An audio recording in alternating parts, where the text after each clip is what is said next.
Haywire. Good morning, good afternoon, good evening, good time period of your local time zone. We're going to talk about planned obsolescence and a couple of other things that I wake up to. So, normally I'm just chilling here, doing my daily recap of what's going on. Lately, it's all about Iran and the war. That's been kind of taking up a lot of the public eye, and that's kind of the problem, right? The news segments tend to constantly take our attention away from what one would consider very important things to our regular day life stuff. Like, yeah, I guess, oil, gas prices, that's a very big regular life stuff.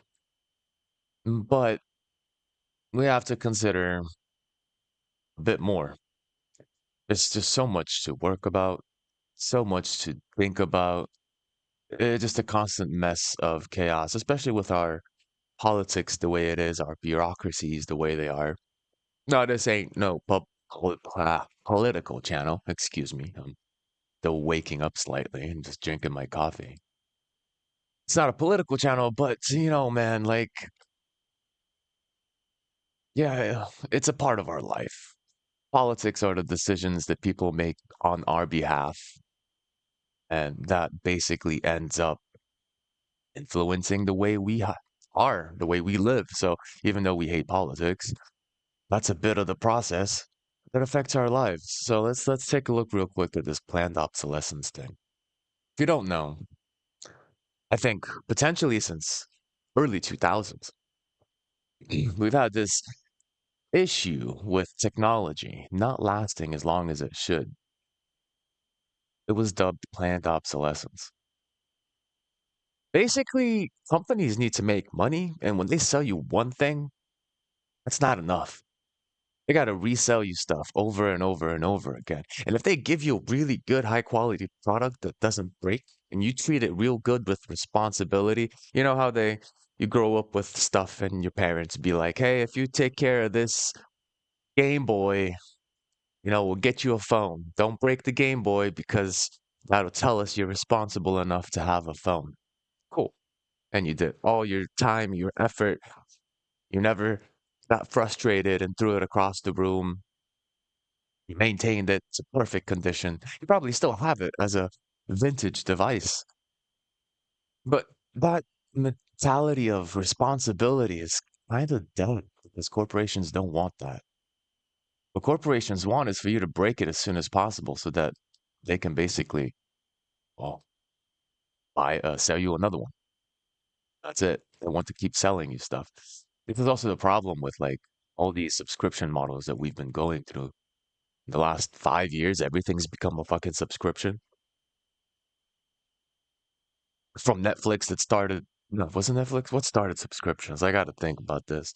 Probably Netflix, actually. Netflix started subscriptions and everything went. Then Photoshop, Adobe became a subscription, and then Office 365 became a subscription, or maybe it was backwards. Whatever the timeline, everything is becoming a monthly payment. And if you compare the way we lived, well, I didn't live that time. My parents did, though. They lived with monthly bills of electricity, water,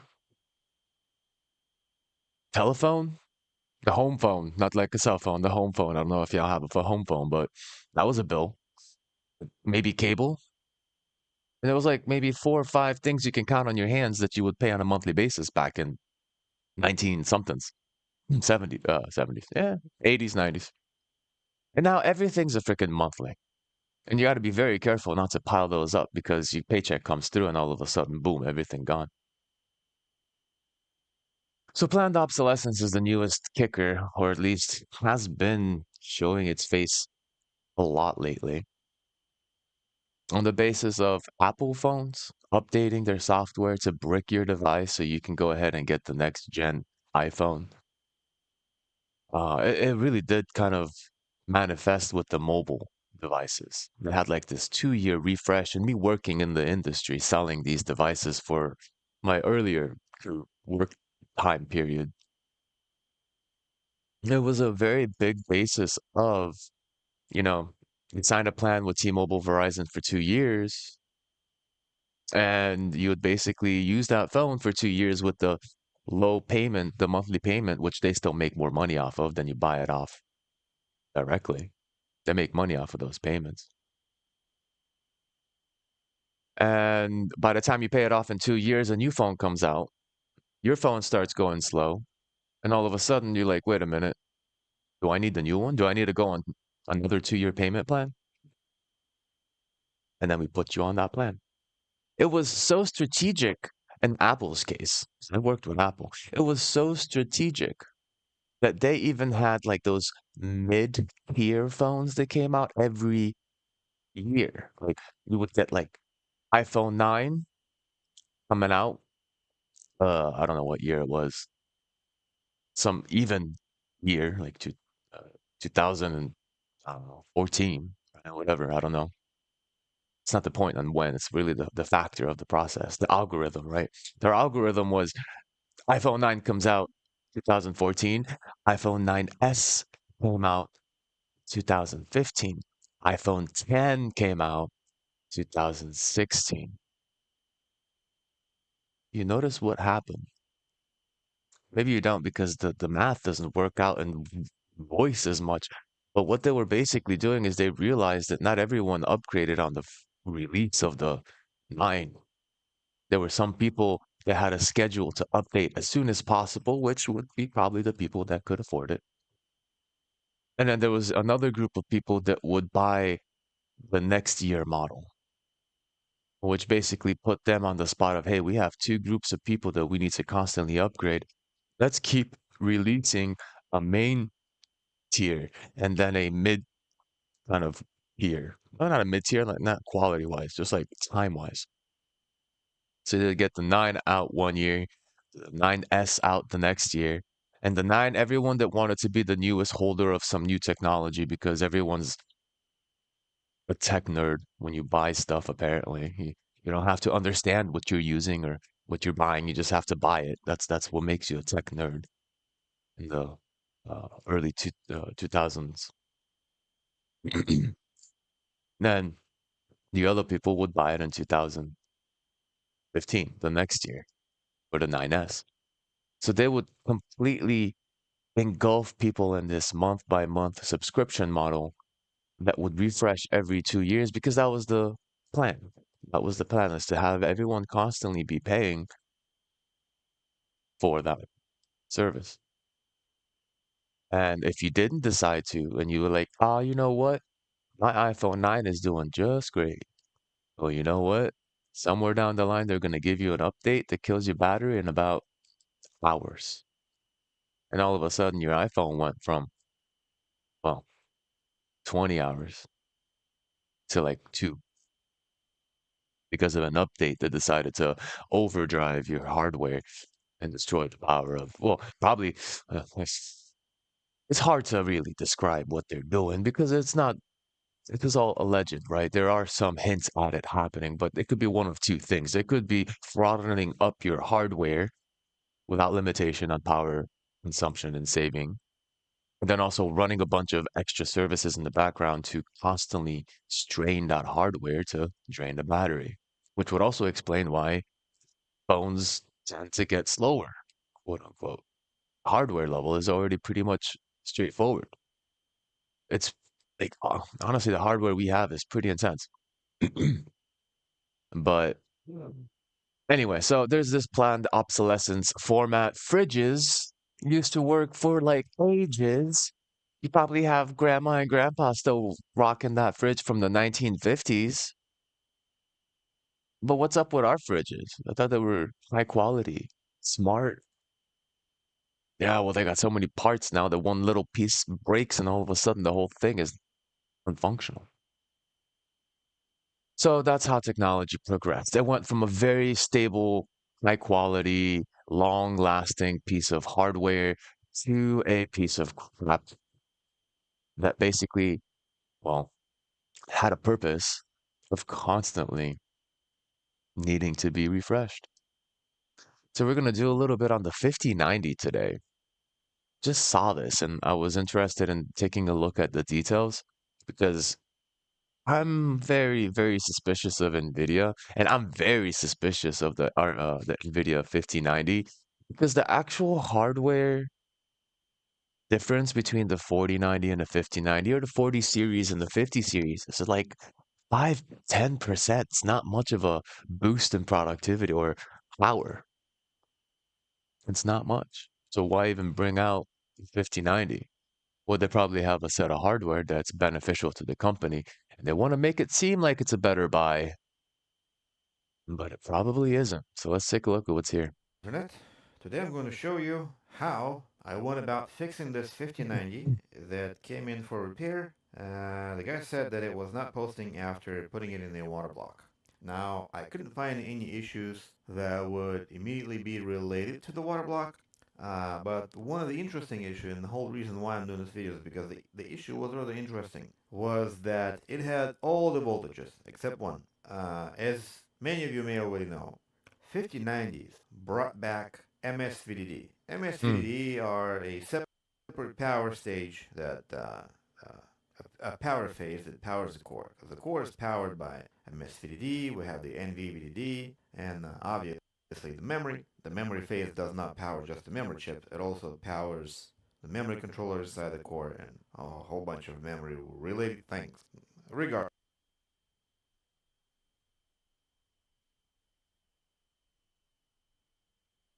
it was a bit simpler with the 4090s. The 4090s did not have MSVDD, but this one does. Forget about the MSVDD. Problem was, I was missing the voltage on the core, specifically NVVDD, while everything else was present, including PEX, somehow.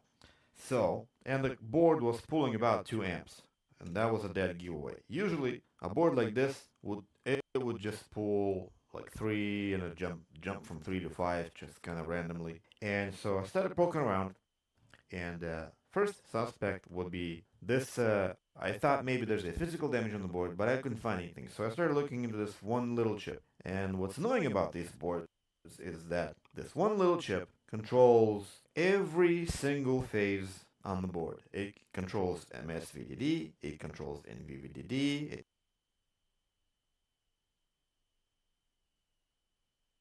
Why is it controls memory, everything. This is crazy. Whereas that this before, happens? under normal circumstances, you would have a dedicated chip that would control MSVDD and VVDD, and then a separate chip that would control the memory. Until to this day, everything worked fine. And I'm not saying there's a problem with this particular version of the GPU. All I'm saying is just too many things just crammed into one chip just kind of complicates the diagnostic process. Because if something goes wrong, it's kind of easier to narrow the problem down when the problem area is very specific to a specific chip on the board. So, but in this case, all of them were here, and the traditional power sequence all of a sudden doesn't make a whole lot of sense. So what I ended up doing is, thankfully, we have a board view for this thing. Otherwise, it would be a long day. And I started tracing the enable signal for the NVVDD. Now, mind you, as I already said, this one little chip controls 3 different types of phases: MSVD, NVVDD, and the memory. So we were missing NVVDD. So I had to find the enable pin for the NVVDD. Then I take my good old trusty multimeter, and the enable signal was coming into this resistor, I believe. Yeah, it goes into here. And when I power the board, it does not short, which means the controller does not short the enable. In the previous generations of, or maybe cheaper versions of 5090s that do not utilize this latest and greatest MPS controller, they would usually pull NVVDD output enable signal to the ground, and that happens by the it does that by the controller itself. But in this case, it does not happen. The controller doesn't do that in this particular case situation. So I measured this, and then I basically started following. Let me go and switch over to the desktop.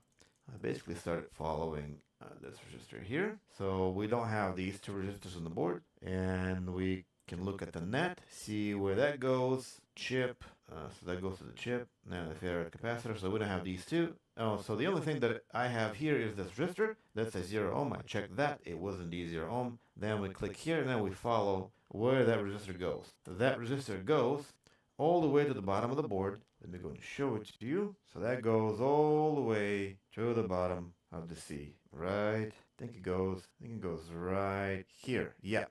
And so that resistor happened to be an output. It's a 0 ohm resistor that's, as you can see here, linked directly to the output of this U gate. Now, on this U gate, there's a VCC voltage. And the VCC voltage is the voltage that powers this U gate so that it can do its thing. Now, in order for the U gate to do its thing, which is basically to take voltage from here and pass it down to here, and the amount of voltage that it would pass through will depend on the voltages that it will have on two of these enable pins, which means it takes two enable pins to be above 1 volt in order for voltage to start passing through.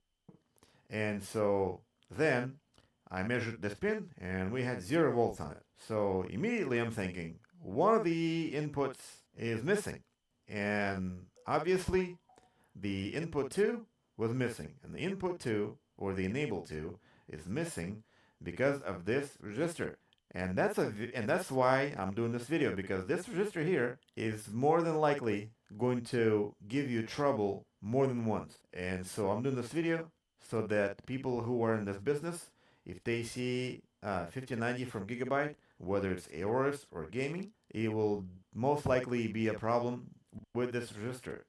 And so this resistor happens to be 100 freaking kilo ohms, and it's a pull-up resistor to 1.8. What's interesting about this is that this signal here, allow me to be more specific. The second or the middle leg of this U gate is connected to this resistor here. Allow me to show it to you on the board view. Let's go in here. So in here, this is the output of the U gate. We had 0. So because of that, we're checking pin 1 and pin 2, and then as I told you before, it is connected to these two pads and basically this resistor here. Apparently, he found something. Let me see. The 5090 Eris and gaming both suffer from the same problem that will likely affect many gamers as time goes on. Carefully calculated value of a resistor, just a single resistor he is about to find, was chosen to allow a circuit failure over time. The whole concept is have this device work. Oh, wow. Have this device work just long enough to bypass the warranty of the device and then self-destruct. Like, that's pretty ridiculous, don't you think? To basically put your device to such a specific constraint. This is normal and expected. What's not expected is when calculation is done with precision chosen to make your GPU lifespan as short as possible, ideally long enough to avoid warranty. That's insane. Some comments go, Steve over at Gamers Nexus should know about this. Screw Gigabyte coming for you now. They probably thought that someone with a 5090 money won't care. Yeah, and the 5090 costs way more than the 4090. With a super small difference to the actual price. So they're like separating consumers based on capability. And you can see this already with like Walmarts and all these places that basically adjust prices based on surveillance pricing. They look at who you are, how much you spend, they know your habits, whether they bought your data from Amazon or from some US database that shows all of the purchases you've made. They know what you spend, and they'll probably hike up the price higher if you spend more, generally. And if you don't spend enough, then they'll lower the price just enough to make it appealing for you to squeeze you out of your money. So surveillance pricing is a thing. And I wouldn't be surprised if they do create certain products in the future that are meant for those people that can pay a huge lump sum of money. And then the others, plebs like us, will just get whatever is left over and the scraps off the table. Most probably the cap is connected to the resistor is leaky. So that's what we're looking at. Let's see where this chip is, this resistor. And as you can see with the markings, this pin here is basically 1.8, and this pin here goes straight under the core into here. And there's absolutely no problem for it to go from here to there. The problem here is, for whatever reason, I do not know why that is. The more I think about it, the more I come to possibly false realization or false assumption that maybe the transistor is failing, but it hasn't failed yet, and it's somehow decreasing, and it somehow applies a little bit excessive resistance to internally when it's activated. I do not know. It's just a theory. It checked out. I measured like 40 kilo ohms on this pin. So Like, imagine it's not hard to really think about the greedy strategy of the system. Imagine you're a corporation. What's your best case scenario for selling a product? Well, a timeline. If you can predict when that device has to be resold, you create that timeline. You can resell it at the exact time. You can price it accordingly so that every time the timeline ends, all the previous products you sold made that much money that you were predicting or foreshadowing, forecasting, whatever, right? And then what happens when that timeline ends? Well, oh no, your warranty's over. Oh no, you have an issue with your hardware. We'll do a recycle. We'll recycle your device and reduce the price of the next device 100, 200 bucks. They'll recycle it, because it's good. It's good for the ecosystem, right? It's good for nature. We don't want to throw stuff away. We want to recycle. So they take this device that only has one little resistor that burnt out. They replace that resistor, 5 minutes if even, and resell it again as a used card. And then they give it and sell it for the maybe 50% of the original. But if you think that the original was 600 and you got 100 bucks off from the next card, well, now they're selling it for 300 bucks. They made 200 difference because all they had to do was predictably go to the place they have set up already a failure to prompt you to go and buy a new card. Like that's sleazy. That's what corporations are going to do. What when you think about the void of greed, when there is a level of greed that can be thought out, it pulls the energy towards that direction. If you can find a strategy or an idea that you think might be the most greediest way something will work, there will be people that approach that strategy. Someone just has to think of it. If you thought of it, somebody else thought of it. It's pretty simple. So it's not hard to believe that they're basically planting these little resistors to break after the warranty break. So you can't, you're still paying extra or whatever because it's warranty for 5 years or whatever, probably 2 years. And then, oh no, your card broke. Oh no, hey, look, we have a perfectly timed refresher recycle program where you can bring in your old board and we'll give you 100 bucks off your new board. They'll still make a profit off of the new board regardless. And then they'll make another profit fixing this resistor that costs like 10 cents plus 10 bucks for the labor, if even, because it's like a 10-minute job, 5, 10-minute job with the right tools. And then they resell that thing back for 300 bucks. So those are the kind of considerations. Like, if there is a will and if there is a way to be greedy, there will be people seeking that greed. That's kind of how it works in the real world, unfortunately. so it's not like it's pulling it low to the ground when it's turned on, and the resistance does not change on that pin when the chip is powered. So the only logical conclusion I've made was this resistor that was supposed to be 100K from the factory went bad. So I removed the resistor and I measured it. And I measured exactly 100K. So then I started thinking, why? Why doesn't it work? And the reason why it doesn't work is because this resistor was calculated too precisely. And that's the topic of this video, basically. When these engineers are sitting there scratching their private areas, thinking that the harder they scratch, the better idea is going to come out of there, and nothing good came out. What we ended up getting with a 100K resistor is we're getting just barely over 1 volt.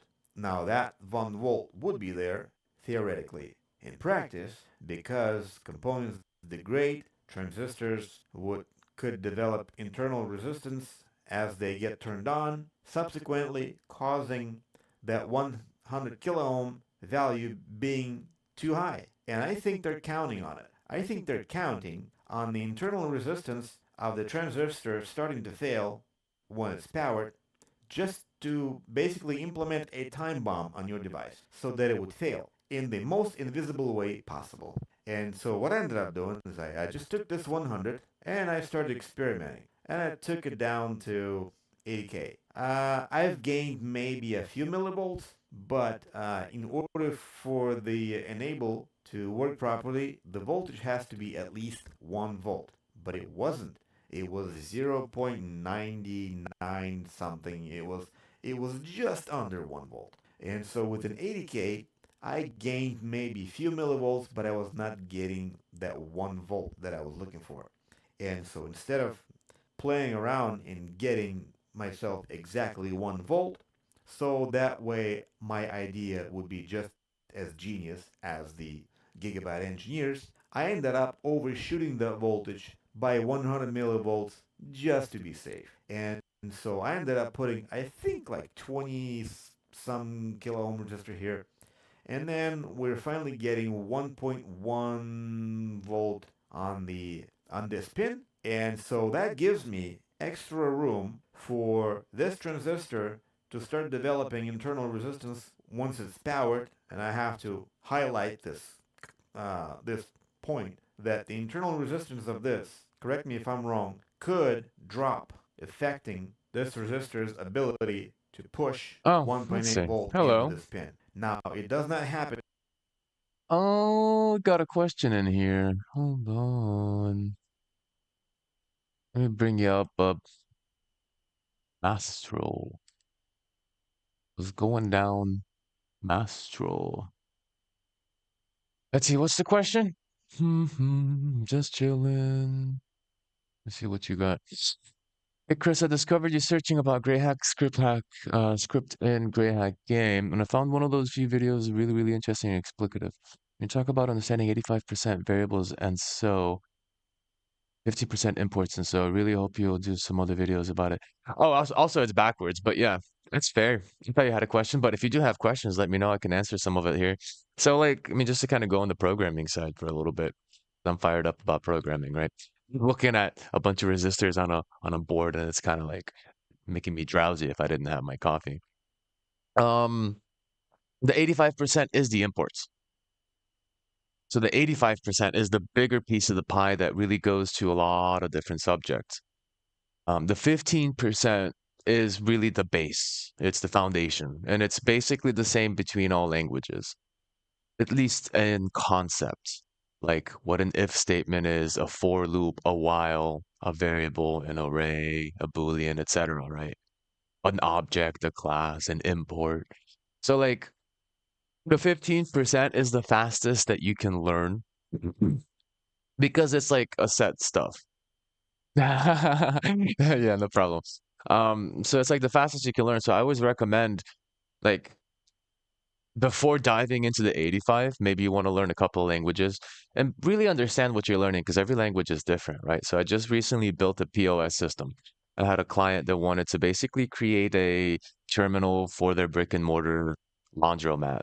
Right? They just do laundry. The people locally that have corporate clients from restaurants and stuff coming in, hotels, and they bring in all their sheets and all their stuff, and then they're the ones that wash it.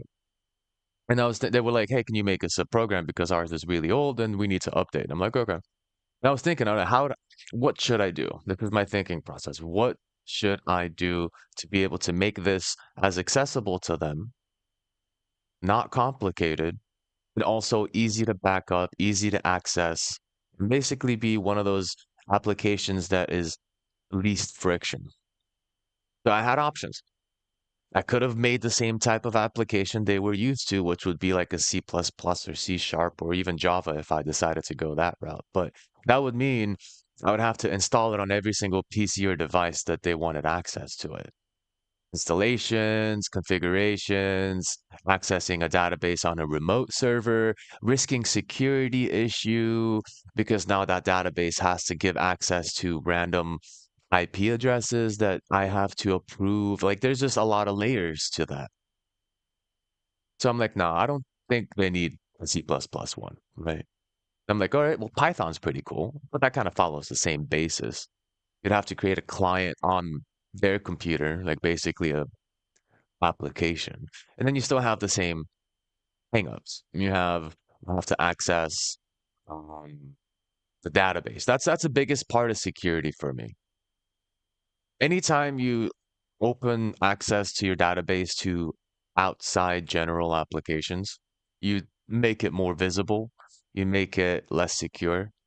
So I kind of wanted a central point, just one place they can go to on any device, whether it's mobile, server, mobile, tablet, work, kiosk, office, whatever. And the obvious choice there is a website or a web server. So PHP, bare bones, proprietary, no packages. So for me, I made a whole application for them to basically use as a POS without even doing any of the 85%. I'm skeptical of the 85% because again, it's an open world of code. People code that on a huge basis. And the problem when people coding stuff is that you have to depend on other people's coding mentality and ethics and security precautions and all of that stuff that if they've skipped on one little detail and you imported that package into your application, the whole thing falls apart. So I don't necessarily use a lot of the 85%, which I would in certain cases where it's not a production, it's not basically something huge that would be security sensitive. The only times I've used it were maybe for like payment processing, like PayPal, APIs. But even then, I could still make it by hand. So everything in the 85% is also doable by hand. That's the important part. You don't have to go into the 85%. You just need to know the 15% and be clever, creative, know a little bit about maybe computer science mentality, organizing data in an effective way, knowing a little bit about security, encrypting things, creating tokens, verifying tokens exist before making huge sort of changes to critical infrastructure or databases. So you just need to be security minded and a little bit on the algorithmic side, and you can make a pretty efficient system just with the 15%. The 85% was created from the 15%, is what I'm trying to say. Just somebody thought of a clever way to do something with graphics with the 15%, and they made a bunch of code, and then they added it to the library of the 85%. So you can basically do everything with the 15.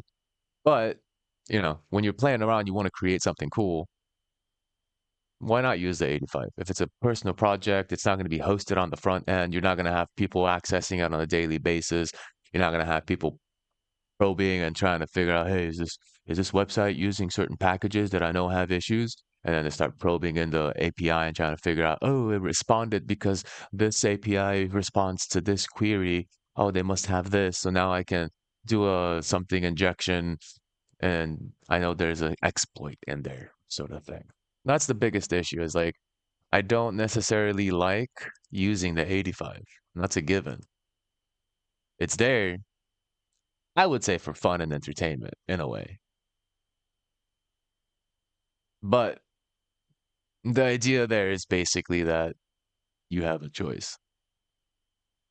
But I will go back into some gray hat. I haven't done um a lot of my videos. I don't know if you're here on Twitch consistently, but go on my YouTube. I have all the videos saved. I have a bunch of gray hack script stuff saved.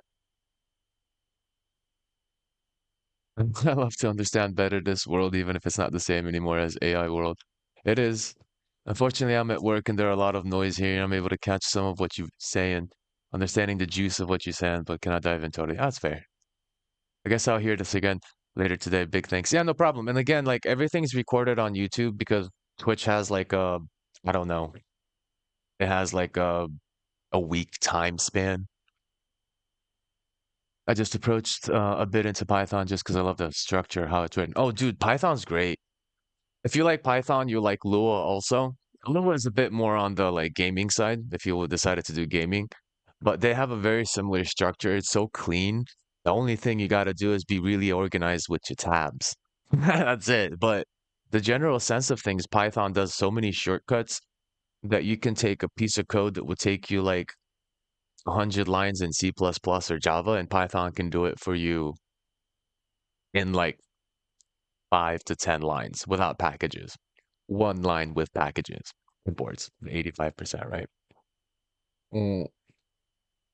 So that's the big piece there. But yeah, if you're having trouble hearing because you're in a noisy place, that's totally fine. But just keep in mind, I do have my YouTube, um, and I have everything saved there on the long term. So you can, if you miss it on the Twitch space, because Twitch erases all videos on a regular basis, they don't like to save videos the long term, you can go to the YouTube ChrisMIA, and I have basically everything saved, organized into playlists, all my previous streams, all my Grey Hack gameplays, even just regular programming videos. I do a lot of teaching and education, so you'll see a lot of me comparing Python with C++ plus plus and like JavaScript. You'll see me making a database or explaining how a database works in between all languages. There's a lot of video content on YouTube. But you can catch me on Twitch for the lives and stuff for sure. So appreciate you being here. Thanks for coming in. Um, I have to actually take a look at this kiosk I created. But it's also a base of like know your languages, kind of what their base functions are, right? PHP, web stuff, web servers, Python, also technically web servers, but you got to put a package on top of it and import the 85% thing. Well, the one cool thing about Python is you can completely create your own server. So like instead of using Apache or using some sort of pre-designed server, you could basically create um your own server language in a way. I mean, if you really wanted to, but um so Python's very versatile, man. Python can do almost everything. I've used Python probably since I was 16 years old when I first got into the world of fun computing, fun programming. I made some scripts to configure drivers on my super old Acer Aspire Gem. I had a little audio control panel on the side. It never worked with Linux, so I had to do some scripting to get that to work, extracting files and content from DLLs and then reconfiguring for Linux and then basically having that actually work well and having my little volume up and volume down function. And I was so happy, man. I even configured the lights to work the right way. Oh, dude, I remember it like it was yesterday. But that's kind of what got me into it in the first place. Actually, no, I say MySpace got me into it. When I first started realizing MySpace, you can customize the websites. Oh, buddy, I can go in and override and inject my own HTML. That's when I started learning. I was like, how can I make my website look weird and cool and unique? That's the whole cool thing about it is back in the early 2000s, like we were all, not all, of course, but there were a lot of us that really like to customize our stuff. It's like having a car and then being able to like color it whatever you want and maybe change the car from automatic to manual and like just kind of messing around with the components of a car. And you're like, this is my car now. I know I bought it because it was really close to what I wanted, but now it's actually everything I wanted. So like when you got to the point of like going from Windows to Linux back in the 2008s, 10s, you'd be like, all right, Windows is pretty close, but now I've changed everything in my Linux and it looks exactly like I want it to look. My bar acts the same way. I even got a Mac dock. It has some cool graphics. Like just the customizability was the huge motivation for me to keep learning how to code and how to like mess with stuff. So that was my early days when I wanted my own custom feel and show it off. Hey, look what my computer can do. Can yours do this? But in the end, back in that day, Linux didn't really play games very well. So the other guy had to do, oh, can you can your computer play World of Warcraft? And I was like, oh, okay. And you win for now. And then Proton 2020 something. Steam comes in with the win. I'm super down, bro. What do you do when you work? What kind of job you do? You do programming, you do coding, you do technical stuff? What's your poison of choice for the rat race? Mm, let's keep going. Let's see what we have. I want to see where this guy signal lost. Let's see what he found over here. Problem went away. But given the fact that this GPU was installed in a water block, you would have guessed that there Yeah, was. I like that. I like that. The string code god of your own possibilities. You take control. It's what they don't want. They do not want us to be able to do what we want to do to our stuff. That's why they locked us out of Android, and there's this admin root that we can't gain access to until there's an exploit that we can use to basically root our devices. Because if I don't know if you know, every single phone that's a smartphone nowadays has an account root or admin that no one has access to, quote unquote, nobody, but your update manager does. So your Android manager system does, which is basically linked to the corporation that's managing that stuff. So the corporation has complete admin rights to your device, but you don't. And I think that's a little bit effed up. That's why we have all these like incentives for people to try and root and hack phones and devices so they can get into that level of administrator. My TV, I connected to my TV to try and mess around and stop it from automatically updating because I have a web OS, which is basically an Android subset. And I was like, I hate the fact that every time I turn this TV, my web OS wants me to like update. And I'm like, what the hell? So I telnet remoted into it. I got into the file system. I found the exact thing that makes it stop updating. I removed it, deleted it, reset the TV, put it back on, and that thing's back in that same place. So no changes I made actually got saved because I wasn't a root user. And let's say I try to get into the root and admin, it's like, oh, you don't have access.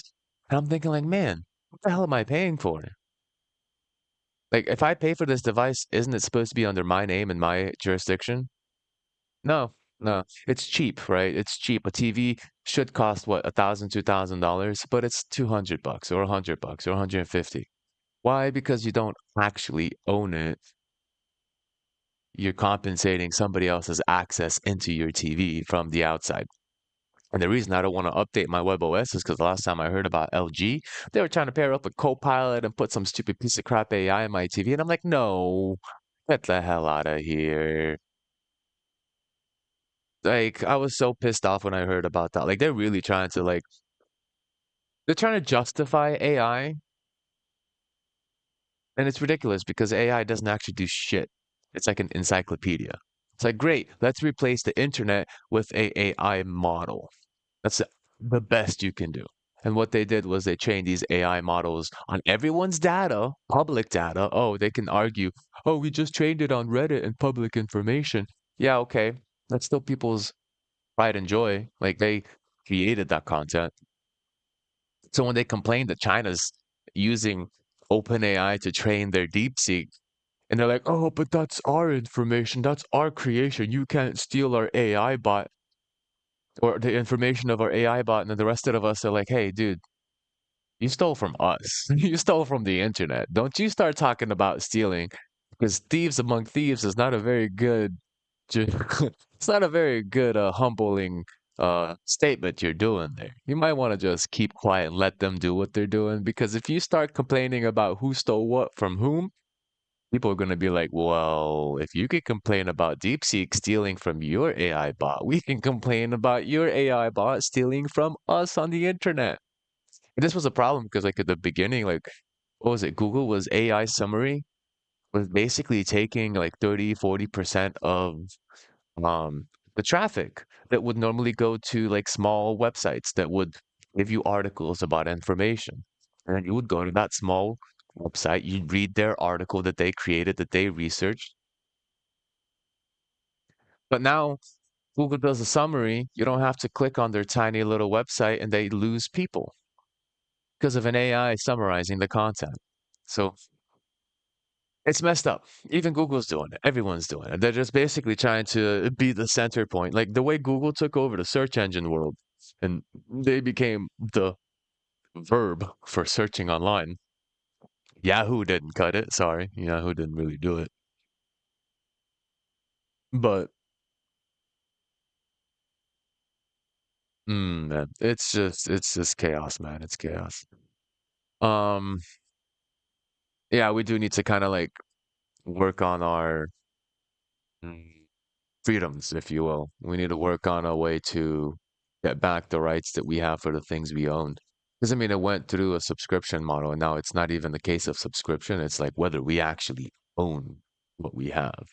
There's a big argument on the internet now. If we rent our games or if we don't own anything we get online, like movies, music, games, and whatever, and we're just renting it for a certain amount of time until the producer or whoever created it, developer, studio decides to cut the game off indefinitely without any forewarning. We paid money to play that game and they decided it wasn't worth it and they just cut it off and we spent $50.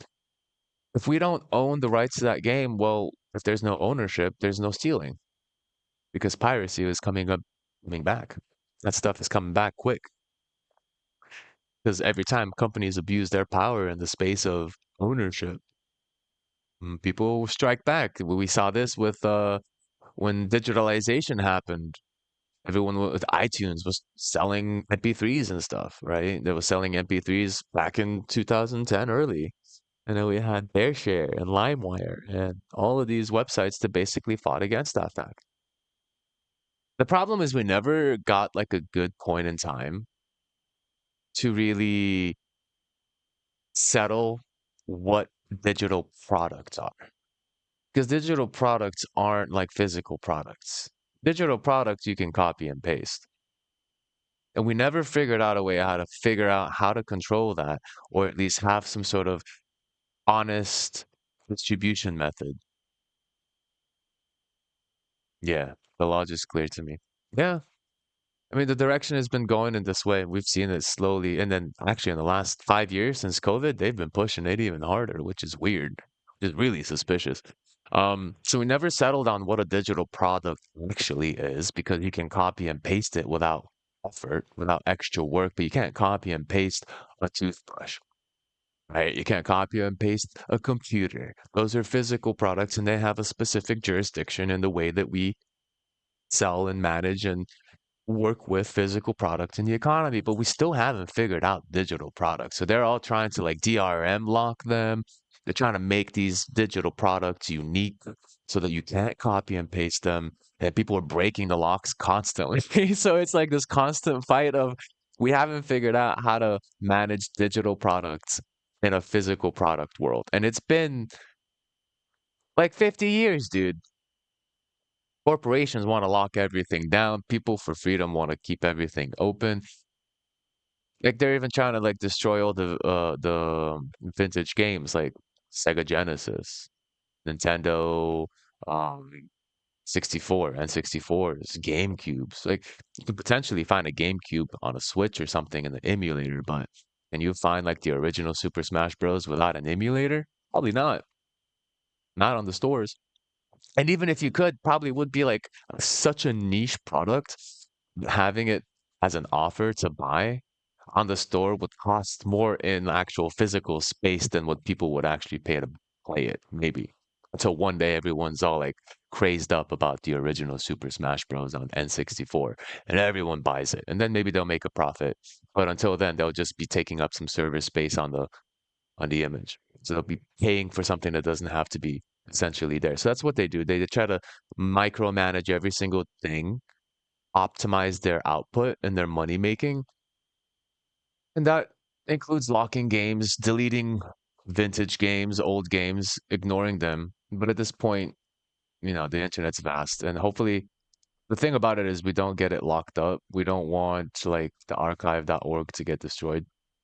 We want every single form. And honestly, that's probably never going to happen. Even if archive.com, iMachine, all these websites that archive information, even if they get destroyed or whatever, there's going to be another head of the dragon that will pop up with, or two or three heads that will pop up, and then they'll provide the same internet to the world again. So there'll always be forms. People will always go around the system. Anyway, good talks. Good talks. A little bit of rant here, you know? Got to get that Some rant out of the problems way. after that, such as crashing right in the middle of installing drivers. And so if you reboot, the system will reboot, but as the moment it gets to a part where the drivers get initialized, it freezes. Like, take a look at these little chips over here. These are all like a gig or a 512. I think it's a five, or it depends sometimes. It could be 512 megabytes of VRAM. So that's 1, 2, 3, 4, 5, 6, 7, 8, 9, 10, 11, 12, 13, 14, 15, 16. That could be an 8 gigabyte version if they all have 512 megabytes. But for a 5090, I think it might be the six. They have two forms. They have an 8 gigabyte or a 16 gigabyte. So it could be all 1 gigabyte VRAM chips around here. 5, 10, 14, 16. So it could be a 16 or 8 gig, but that's basically your options.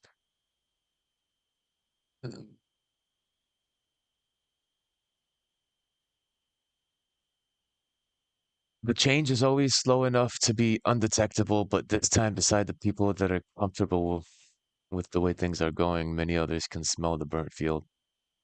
Nah. No, that's no problem. I love interacting and talking. Not a problem. Don't be sorry. Um, no, you're right. Like there'll always be there are people that always subside by the calm and go into the comfort zone and do things the way they are. Like yesterday's stream, I was going over jobs, employment, and how people are being abused in their work environment. And there was this dude, was it Drew? I think his name was Drew in this work environment. He was a pushover. Like the regular people, they were like actually like, hey, we need to like do something because we're like in a group of people. We need to like get a new job, or we need to show them who actually makes the work of this company actually viable. So they left and they were like acting on that incentive of this is unfair what you're doing to us. But Drew, he was like, yes, sir. Okay, sir. Gotcha, sir. Like he was the yes, sir. So for every like four or five people, you're gonna have one that just is a complete cheap that does everything that's supposed to be done in the right the way that you the company or the person or the corporation or the product or the system wants you to do. So you've got the silent the silent slaves. About 20 to 25% of the populations about are basically silent slaves in that sample And point. so if you use this as a secondary and go into the device manager, the device is listed there with an error code 43. And all of this is funny because with all these problems, well, after I got this NVDD thing fixed, it posted an image and it would get to the installation process of the driver. And only Hmm. then it would freeze. So, whatever. A bit unusual. I thought I would share. So, and of course, that problem was fixed with nothing other than a reball. So I've already done that, and the GPU is working fine. So he just replaced the resistor basically. He replaced the resistor that was a timer. For anyone, I'm not an engineer over here. I know a little bit about circuitry based on my physics with calculus, but resistors are required to basically control the flow of current based on a specific requirement that a certain wire needs. Otherwise, like if you create a simple circuit with like a light bulb and a wire, because there's no limitation, that circuit will flow so quickly that you could break the light bulb. So you put a resistor so that the actual flow is contained and slow and just enough for the light bulb to light the amount it needs versus blowing that sucker out of water. So yeah, man, it looks like they're trying to F around with the hardware. They're making our graphics cards obsoletable over the time period. I do want to see this one. I didn't quite watch the whole, but I did save it. Back to a little bit on the yesterday and Millennials work are stuff. It is about the millennials. These are my people. And if I had a comment to put about my millennial brethren, I'd say maybe the percentage of us that have been groomed to work within society's bounds is really high. We were the ones, the first ones, like probably even the last ones that had the opportunities that were given through the go to college, get a degree, and then you can make something out of yourself in the workforce. We were the last ones that really believed in that sort of jurisdiction. Some of us made it, and then some of us realized that during actual working conditions, that no matter how hard we worked, you still get preferable hiring. Your manager would basically hire somebody that didn't even prove themselves. Oh, he's a new guy. I remember in one of my jobs, someone got hired because he was gay as a manager while I was there slaving my ass off for the whole company. It was ridiculous. And once I saw that this guy got hired because my manager was gay, and then this new manager was also gay, everyone's like, what's going on over there? But the idea was like, it's preferable treatment. It wasn't anything on the basis of like uh fair merit. And that's probably where the whole DEI began, to be honest. This was like back in 2000, early 2010s. When you notice these kind of things, DEI popped up as a way to disregard merit and people's actual efforts and then go with, oh, we need X amount of gay people, X amount of black people, X amount of white people, X amount of Asian people. And that's like, you want to talk about non-racism, but what the hell is that? That is racism. That's partitioning stuff people by not how good they are at their job, but literally what color or what what the way they live. No wonder companies are having an issue nowadays, especially the gaming industry. They're not hiring gamers that are passionate about the game. They're hiring people that have no idea how games work just because they have a certain alignment to their little checkboxes in the DEI space. So I'm completely opposed to DEI. I'm not opposed to the people being what they want to be and act the way they want and do the things they want to do. Live your life, be you. Don't judge people. Don't, listen to people that are against who you are. But also, like, you can't say anything about equality when you're literally voting and working with the bounds of racism to be a part of the hiring strategy. Yeah, political shit. Infected with its engages over skills. That's the thing. Like, no wonder planes are crashing, my dude. No wonder everything's falling apart because we're not talking about skill anymore. We're talking about, well, what are you doing in your life? Are you gay? Are you black? Are you white? Well, we need five more black people, so you look dark enough. Check mark. Like, come on. Like, I'm not being racist, but this is how shit works in the system. This is how shit works in the system. So if I'm being racist explaining how it works, then maybe it's the source of where it's coming from. Oh my God. Anyway, it's just such a weird backwards. It's like racism without racism, or anti-racist racism. You know what I mean? It's like a weird double entendre. Millennials are dying, literally, and no one seems to care. This generation, constantly criticized by boomers and mocked by Gen Z, is quietly struggling to survive. In 2019, millennials aged 25 to 34 hit 128.8 deaths. Okay, but you know what? Like, ah, what's the details of it? Because I will say, if this is US data, a lot of US food is really bad.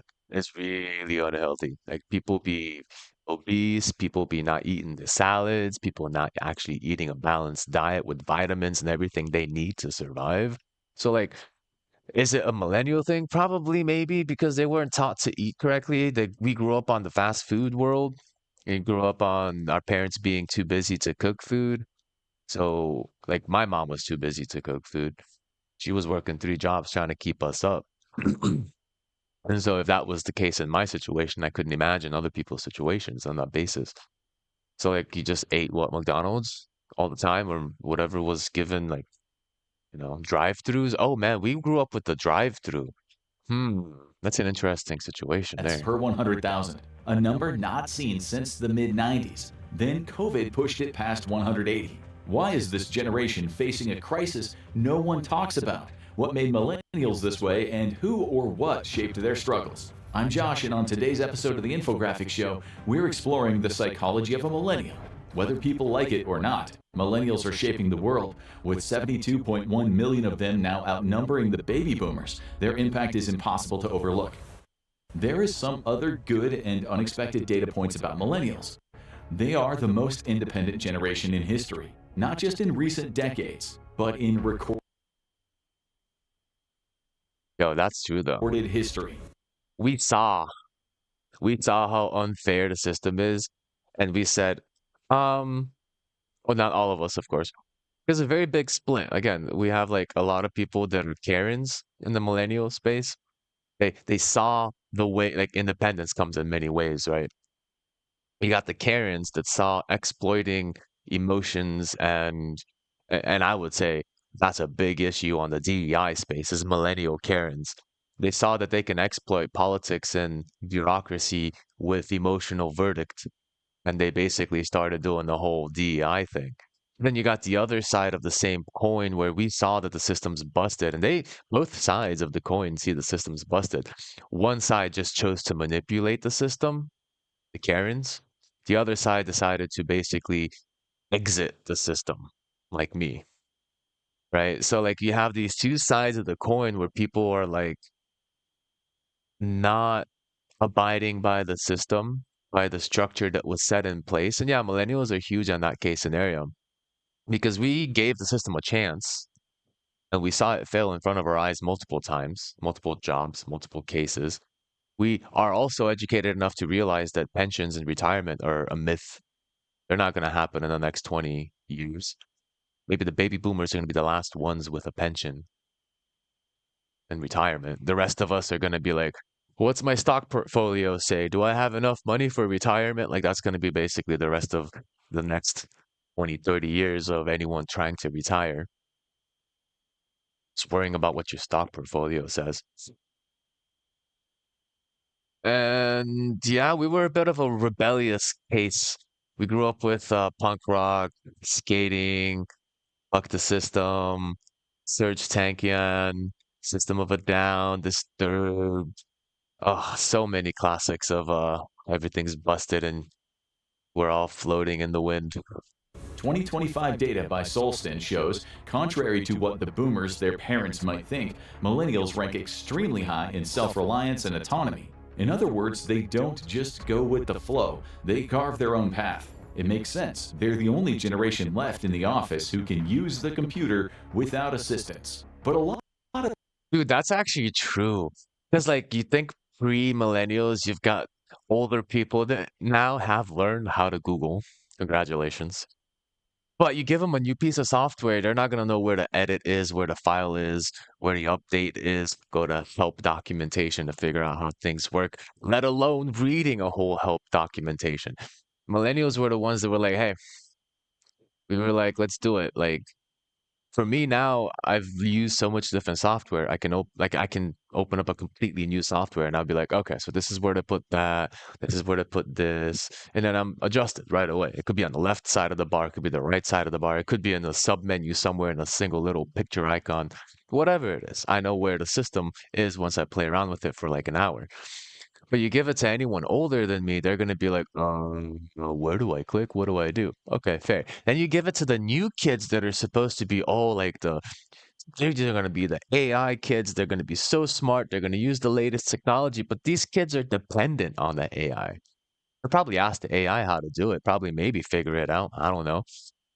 But then they got to follow the instructions. And I'm seeing a lot of people in Gen Z is and the newer generations that can't even connect two sentences together in context, let alone follow instruction the AI is trying to give them. 'Cause I had many times where my students be like, well, why do I have to read? I just AI to read for me. And I just couldn't smack my face hard enough to realize what this kid is actually saying.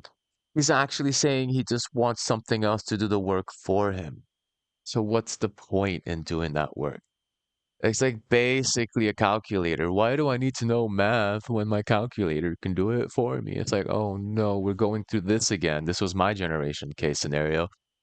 My teachers were like, you guys got to know math because you're not going to have a calculator in your pocket. And now what do? We got a fucking phone with a calculator in our pocket, you know? But that's not the point still. Even if you know math, you got to know how to input the data, how parentheses work, how order of operation works. Otherwise, you can put in a bunch of numbers in the calculator. It ain't going to do it right. I've been seeing people and students right now trying to put in a bunch of numbers the way they see them in order without knowing the details of why there's a parenthesis there and why this and that has to be in a specific way. And then they get the answer wrong. It's like, well, the calculator's wrong. The calculator's broken. And I'm like, oh no, let me teach you how to use the calculator. It's here to make the brain process in a certain way about creation and active layer. Yeah. Yeah. So like you've got the older generations active learning by reverse engineering. That's a great way to think about it if the people had the interest in active learning versus just do it for me, Rock or OpenAI or ChatGPT. Please, can you just do things for me while I stare at this TikTok screen and scroll indefinitely every 15 seconds and wipe my brain and see how time passes in front of my eyes? And then I get old and I realize, holy crap, what was I doing for the last 30 years of my life? Oh, yeah, I was swiping TikTok. Like, imagine this sort of weird dystopia that would make, man. Um, so older than millennial people, well, they're not that great with computers. They can use them on a fair basis. They could probably open up an Excel sheet because their job requires them to do it. They can write a paper because Microsoft Office requires them to do it at work. They probably don't know how to convert it to PDF because it's a little export button. So what do? They buy a program for $50 that says, hey, you can convert any file to PDF. And they pay for that application subscription to convert to PDF and modify it, which is a pretty cool application, but maybe you don't need to modify it. You just need to press the export button in Microsoft, but they wouldn't know it's there because it's kind of hidden behind all the extra buttons.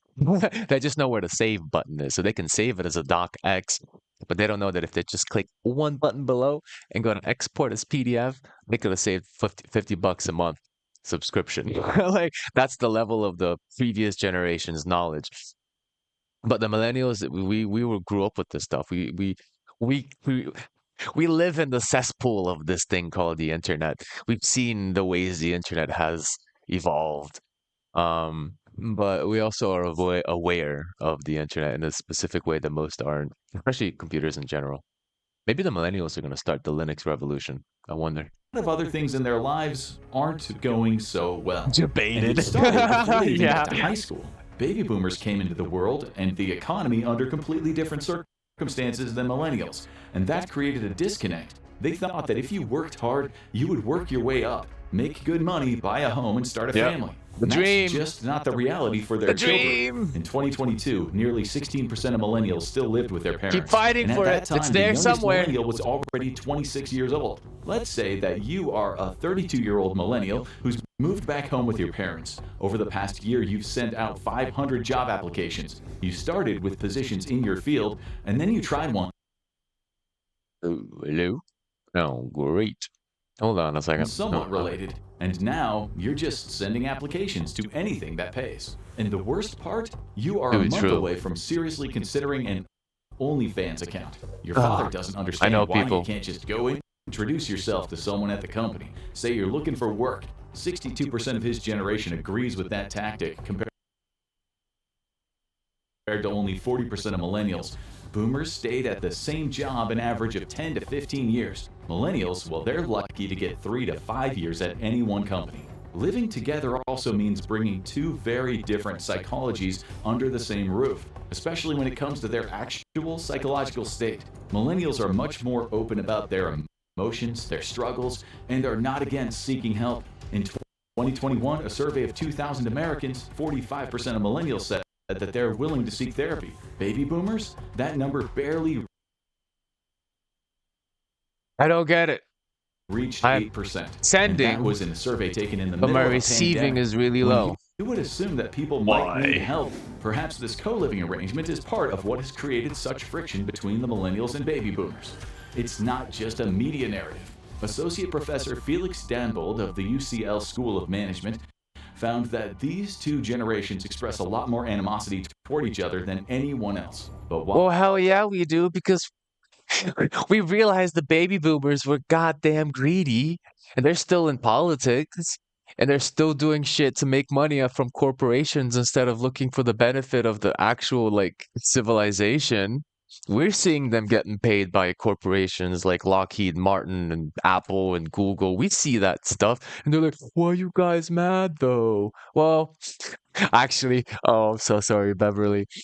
Oh, Beverly, if you're still watching, or if you actually find your way here, because she was not a baby boomer. She was within the range. And then one day I was like at work, and I was like, Beverly, I gotta be honest. We need to refresh old people. And she was like, oh, like they're all messing up our society. And she looks at me like, oh. I'm like, no, no, no, not you, Beverly. You're a teacher. You're great. You're one of the best. I'm just saying.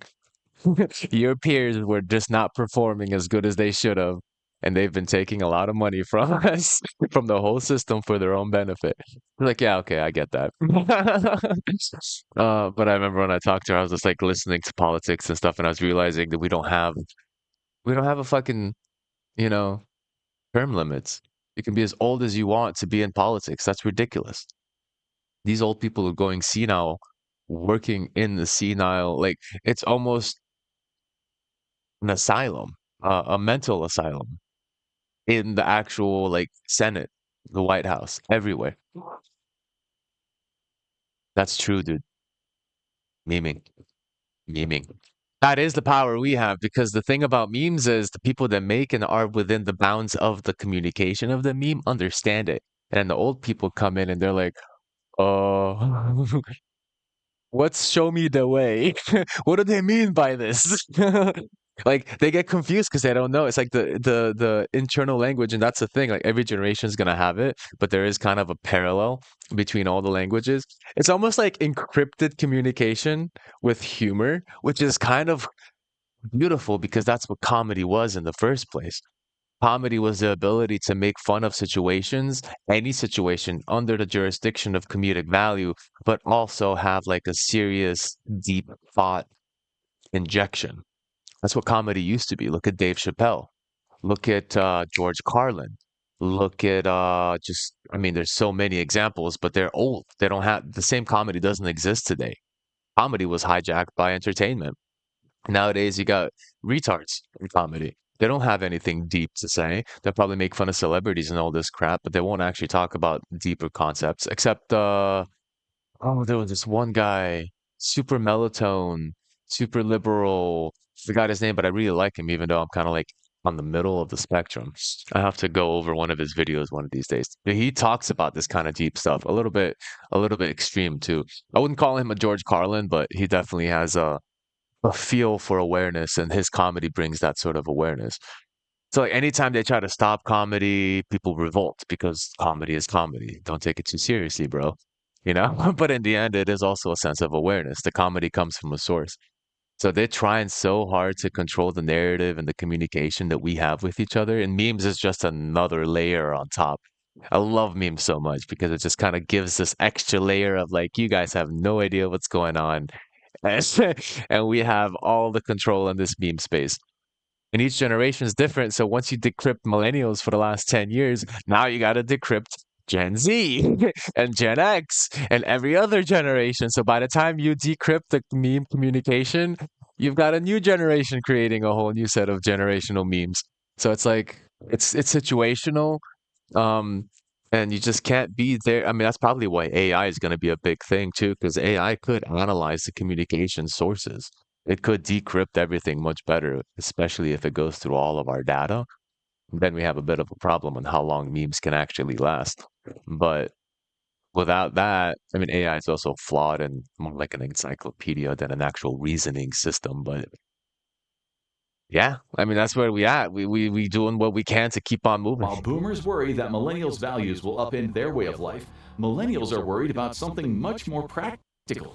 They see the older generations refusing to leave their jobs or sell their homes, Yep. and it's blocking millennials from building their own future. The result is real tangible damage to their careers, finances, and opportunities. The Yep. difference in viewpoint might explain why millennials are so open to addressing their issues. They Yep. were raised with a boomer tough it out mentality that Uh-huh. didn't really help anyone in their family. It So didn't do today they shit. try to actually work on their mental health. And they're gonna need a lot of work Yep. because the era millennials were raised in did some serious damage to their psychology. Agreed. Imagine it's 2003, you're a millennial just starting high school. Your body is changing and you're feeling a little self-conscious about it. Pretty normal teenage stuff. But in the 2000s, when most millennials were just teens, something went wrong. Media, society, and even their own families didn't just notice their struggles, they amplified them and made them 1,000 times worse. In the early 2000s, the heroin chic look of the 1990s had fully taken hold in popular culture. In magazines and TV shows, most women had basically become skin and bones. The consequences were real. Rates of eating disorders like But anorexia. that was also the time of Photoshop and the unrealistic aspect of body. Like, it was before we had all of these modifications that we do today. People were just like the Photoshop was the way to make people look even better, quote unquote, but very unrealistic. Like you squeeze the hips in with the smudge tool or whatever. You just make the hourglass figure that doesn't actually exist in real life. And you see it often enough in magazines and stuff. And women, being that the whole concept was to attract a male, just like a male his concept is to be strong enough and have the ability to provide to attract a female. We just have two sides of a different coin. We both were intertwined in this system where men needed to find a way to support, women needed to find a way to attract. And they got a bit of a bad coin there because they went through a process of modification. Like, oh, look at this person in the magazine. How did they do that? Oh my God, I need to have hips like that. I need to have lips like that.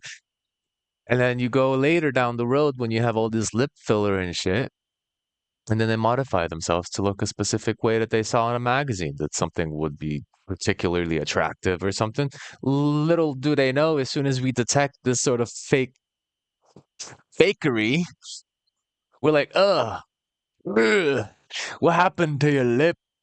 Why your boobs doing that thing where they don't move? Why is your butt destroying the wall? Why did your butt leave an indent on the on the plywood? Like all these kind of things that like it's just not natural, dude. Like they sold us mirrors of something that would be a filter to make us believe like we could actually achieve that. And for women, it was the physical appearance of things. For men, it was the American dream, white picket fence, supportive single male structure. Like that should be the case, and it was the case for like a long time. But it's an on and off case. 1970s had that, 1950s had that.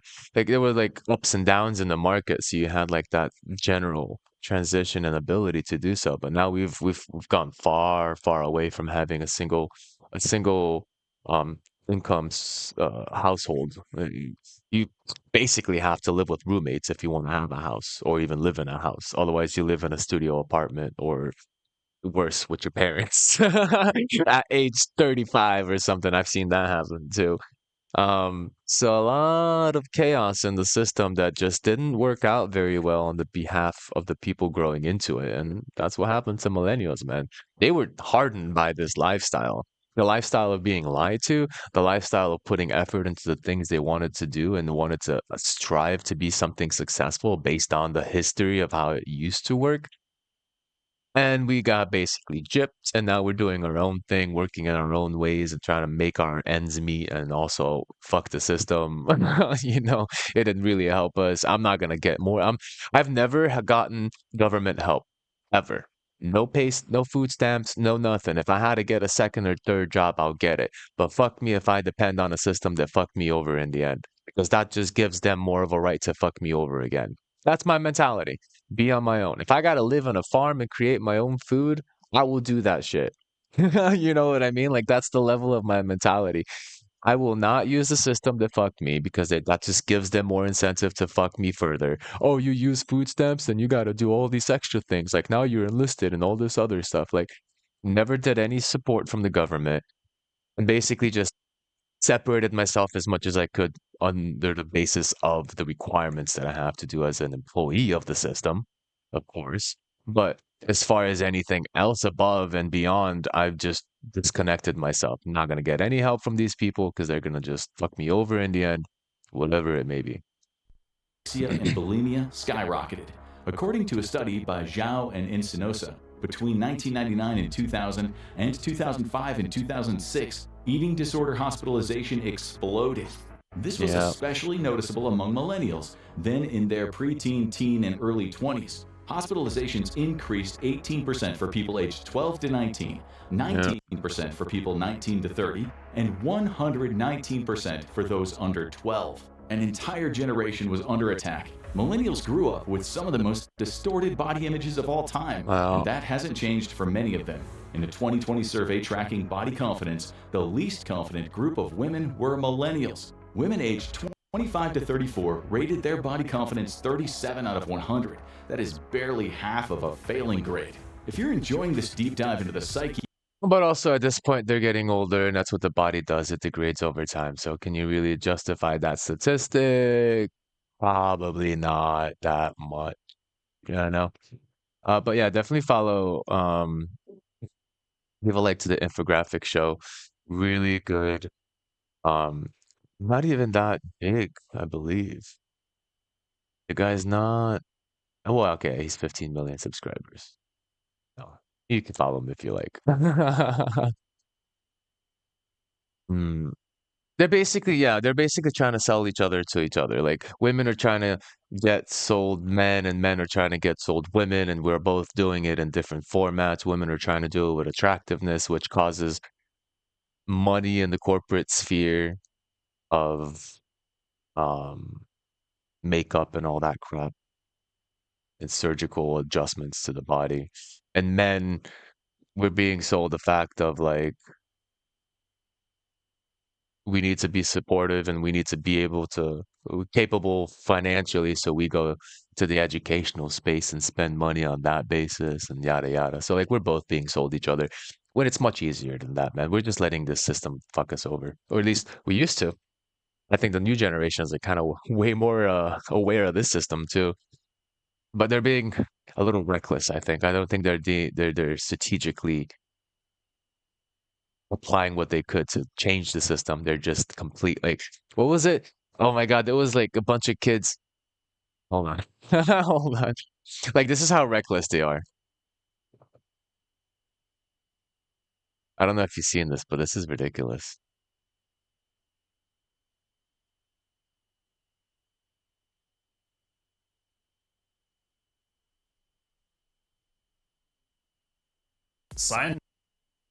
Like this is how reckless they are. We all know Scientology, right? They're a bunch of piece of crap corporate religious fiends that are just trying to take people's money, give them false sense of, I mean, giving them false sense of religious community, which, you know, arguably, whether you're religious or not, anything can be religious community, but they're doing it under the basis of being tax-free and making money off of the rich, which is whatever.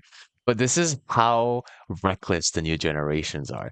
They just do not give a flying fuck. Scientology speedruns are insane. Groups of people are forcing their way into Scientology offices in LA and attempting to see just how far they can get into the notoriously secretive areas, recording their efforts and turning it into a meme. It's become absolutely gamified, with subway memes, surfers right? audio paired with footage of running through the hallways.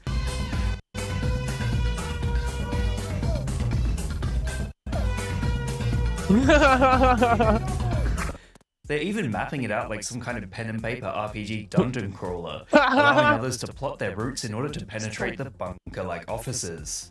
The Scientology speedruns exist because you can't really go inside unless you become heavily involved with the church, and even then, that's extremely difficult to achieve. If the office sees you rocking up with your phone out, clearly recording, then they will actually close the doors and not let you come in, even if you say that you're interested in Scientology. And now that Scientology speedrunning has become viral, there'll be more and more people doing this. Be careful out there. If the Church of Scientology deems you an official problem, then they try to make your life hell, which has been documented extensively as various journalists and critics have had their lives flipped upside down. Yep. As such, it'll be interesting to see how the Church of Scientology officially reacts. Doors. They literally, dude. If there was a game that replicates what they're doing right now, it's Doors on Roblox. Running through hallways, through doors, going from hallway to hallway, and then on top of that, they're actually mapping it out. How crazy is that? They're literally playing a real life RPG over here. They're mapping out the Scientology building as they're going through it, sharing it online. Like, this is how reckless they are, which, you know, I ain't gonna judge that. I was fucked up by the system, and they can already predict they're gonna get fucked up by the system when they grow up. So they're using their advantage of age to just fuck around, find out, and maybe find something interesting in one of these places. So that's fun. I don't know what to say about that, but I can't say it's a good or a bad thing, but I can definitely say it's not horrible. I mean, these people, these Scientology people are fucking ridiculous. Like, seriously, where's this? Like, there have been people being stalked. They have like their own CIA. Scientology has their own CIA group. Like, literally people that research into other people, gather data information, and probably stalk and or try to find more info about what they know, what they say, and all this other stuff. Because then they can affect the person in their actual like lifestyle. And they'll be like, don't do this, or we're gonna tell people this, or we're gonna do this or that, or whatever. Like, oh. Anyway, that was a funny, weird one that I saw. Um, yeah, man, that's a part of the system in itself. That's Scientology. I wouldn't say like it's good to be religious. It's good to no. Okay, hold on. Religion is a group mindset. It's a group think. Good to be spiritual. It's good to be accepting of the possibilities. It's good to be open-minded to what we do know and what we don't know. And like you said, research is private. How is that a good thing? How do we discover information when research is private and it's controlled? It needs to be public, like it always has been. But ever since the lead epidemic with gasoline and lead in it, uh, paint with lead, smoking, and all this other shit, there's always been a fight between the corporations and real scientists to try and figure out what's healthy and what's not healthy, and what is not healthy for us normally doesn't make a profit for people. Religo.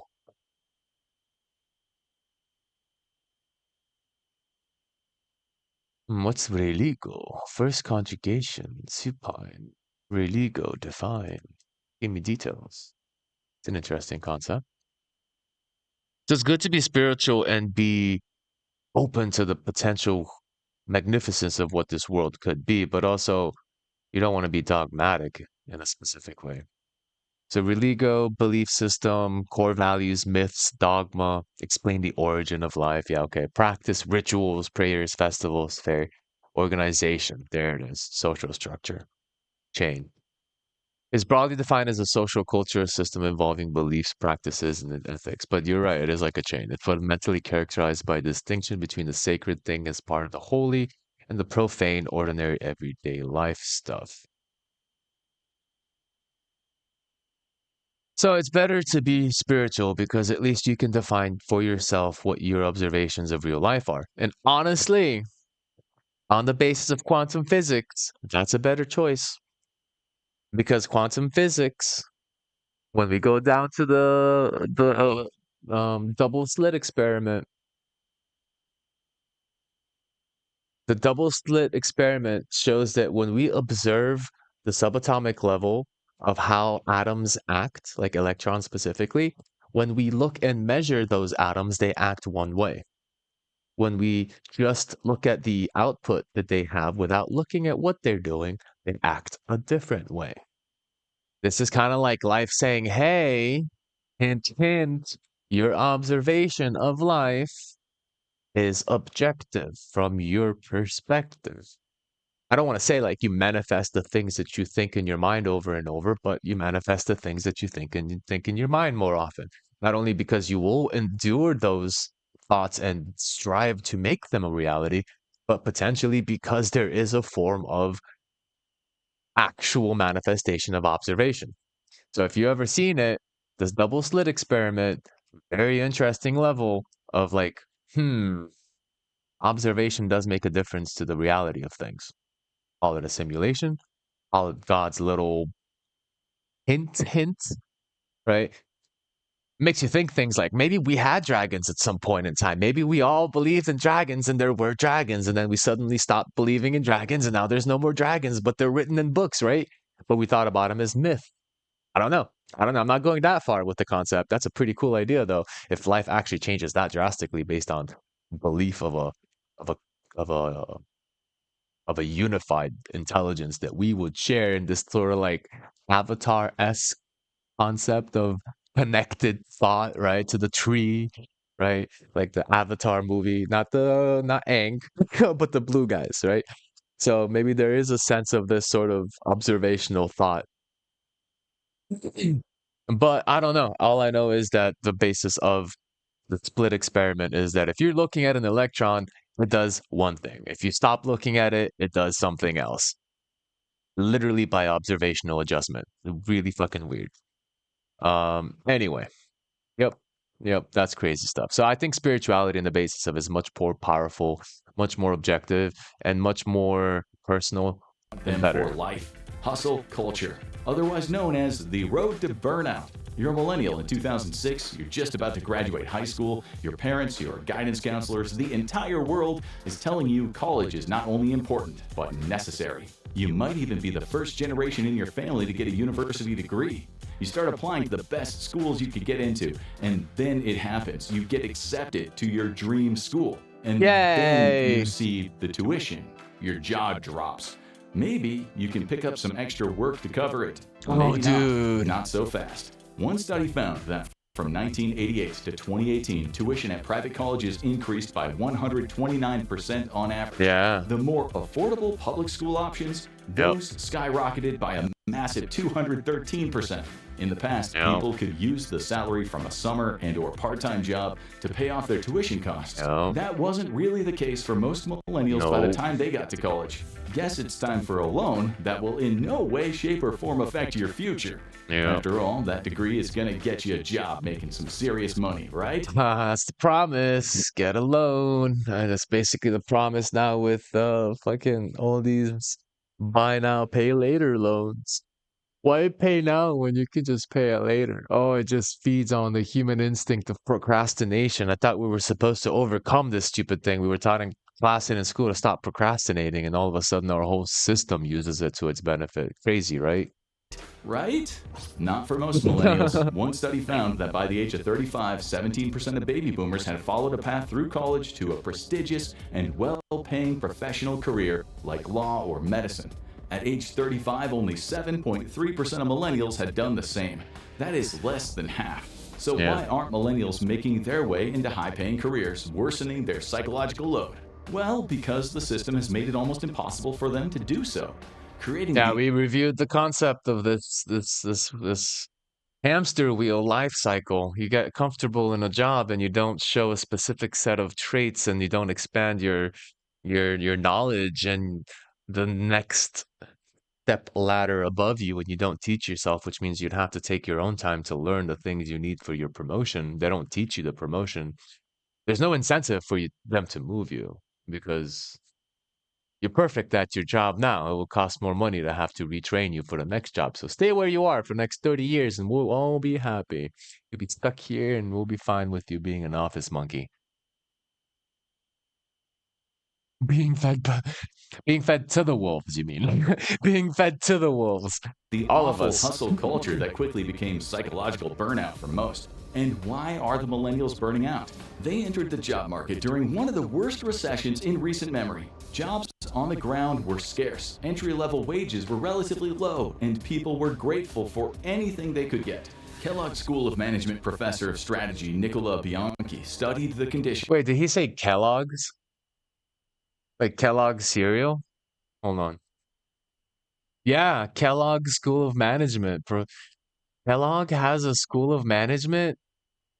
Could get. Kellogg School of Management professor of strategy Nicola I thought they just made cereal, man. What the hell? Bianchi studied the conditions that It's all right. Don't worry. I'll be here to help out with your English. It's cool. I understand though. I have a lot of European friends, so I understand the adjustments in the wordings and the pieces that go together. I'll be here to help. Don't you worry. I'm not trying to be mean. I'm gonna help you as long as you can accept that help, right? It's not a case of like, oh, you said it wrong. It's supposed to be like this. It's like, hey, hey, we're being fed to the wolves. It's not gonna be a case of that. I'm a teacher, so you just gotta accept the help. So Kellogg makes cereal produced the and millennial management, grind guys. mindset. Perfect. His work gives us an idea of just how hopeless the job market was for millennials. If you were entering the job market in Perfect. 2010, good luck to you. The global economy fell into a hole. Unemployment among your generation is around 12 to 19%, according to the Pew Yep. Research Center. Even though you have a bachelor's degree in economics, you are paying thousands in loans every month, and all you can get is a job in retail. It Yep. pays the bills, sort of. After a couple of years, a position at a company that's actually related to your field opens up, and then boom, you get the job. Just grind for a few Yay! years, and Grind you your can way start up, moving up the bub. ladder. But soon you'll notice that you're not moving anywhere at all, and neither are most of the people around you. Why? The recession and its after effects created a climate in which the boomer generation became more hesitant to retire from their senior positions. Moving up the ladder became more difficult than ever. The result was a mix of hopelessness and endless grinding. It is the defining struggle of the millennial generation. It also makes millennials more likely to change companies and careers. They're less optimistic about the perks of company loyalty and corporate America. Which again is the best thing you want to do. This has always been a strategy. If you work for a job for 2 years and you've shown your worth, you've been given more responsibility. We talked about this yesterday, but you're not given the pay to back up the fact that you have more responsibility. So your salary doesn't move, but your responsibilities move. 2 year mark and you're out of there. You've seen what that will be like. But if you do get that extra step, they give you extra responsibilities, which is what you want, but then they also back up with, hey, you're doing more now. Here's a raise. Perfect. Give it a 5 year mark. That's the next step. At the 5 year mark, you're now working to see if you can get to the next level above your position. You're going to learn the thing that you need to get to the next position because they're probably not going to teach you. You probably need to ask your manager because maybe a management is the next step above what you're doing to shadow them for a bit, see how they work. Maybe if there's any resources or books that they've read that you could also read, that's the thing you're going for.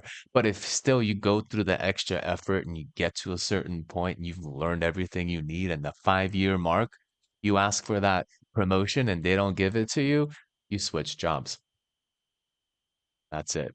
Because what's going to happen is your experience, your responsibilities go on your resume, and now some other company can hire you for those skill sets and probably pay you more for it, even more than what your raise was. So you're always looking to move up, and that's the strategy. You don't want to stay in a company that doesn't have any incentives for you to move for more than 5 years. It's great on a resume. 5 years is perfect for a resume. At the point of 10 years, you become a part of the company to such a level that if you get fired, something bad must have happened. So you don't want to go to that level of working for a company for 10 years and all of a sudden you get fired because now people are going to judge you like, what happened in that 10th year? You were doing so good. You'd have to have a pretty good excuse. Case scenario, they never promoted me. But then, if they never promoted you, why didn't you leave on the 5th year or 6th year or 7th year? There's all these arguments that they'll try and manufacture against you. So keep it on the 5 year mark, and you have a pretty clear shot for the next either promotion at your company or just basically going to a new company and making your own promotion with a new job and a higher pay. You never want to stay at a company that doesn't actually appreciate you. America in general, but they do work much longer and harder to try to make ends meet, and they make a better case for their own path forward. So contrary to popular belief, millennials aren't lazy and blowing all their money. They are overworked and poorer than other generations. Worker Facts. productivity has increased rapidly from the time of the boomers in the workforce to today. Between 1979 and 2021, average U.S. worker I don't understand what he's doing. Does he have Wii remotes? Is he working with Wii remotes? What is this? What is this infographic saying? His productivity has increased, and he's just waving his hands with these Wii sticks. What is he doing? Is he controlling the system? Oh, you know what? These are our future robots. This guy's in India controlling a robot in America that's doing the laundry, or maybe wiping like, oh, he's probably cleaning the car. He's a robot cleaning the car of a rich family, and he's an Indian guy remote controlling that robot. This is the future we're in, guys. productivity increased 64.6%, but wages only went up 17.3%. Oh, and your 64-year-old coworker at the office is being paid way more than you. Like In fact, more thousands than of percent. you'll probably ever make anytime soon. Between 1979 and 2018, the wage gap between workers over 55 and those under 35 increased by 61%. That's not just a US phenomenon either. Bianchi's study found that after Italy raised its retirement age to 67 in 2011, Italy comes things to play, got worse huh? for younger workers. Suddenly, all the rewards were going to senior workers. Everyone else struggled just You to were get by. mentioning this. From 1985 to 2019, the mean worker age in Italy increased by 19%.